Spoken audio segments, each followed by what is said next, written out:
বিশ্বনবী সব সময় দোয়া করতেন, ইয়া তুবা লিশ শাম, ইয়া তুবা লিশ শাম, শাম দেশের জন্য বরকত।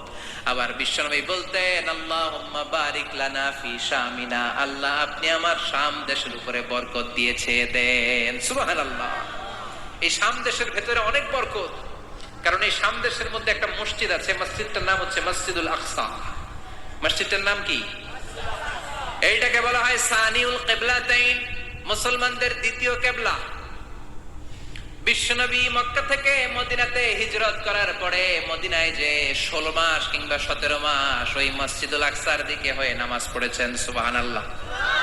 17 মাস পরে আবার মসজিদুল আকসা থেকে কাবার দিকে বিশ্বনবীর কিবলা পরিবর্তন করে দিল কে? পৃথিবীতে 3টা মসজিদ সবচাইতে সেরা, মনে রাখবেন। ইসলামিক জেনারেল নলেজ, এটা ইসলামিক সাধারণ জ্ঞান। পৃথিবীতে 3টা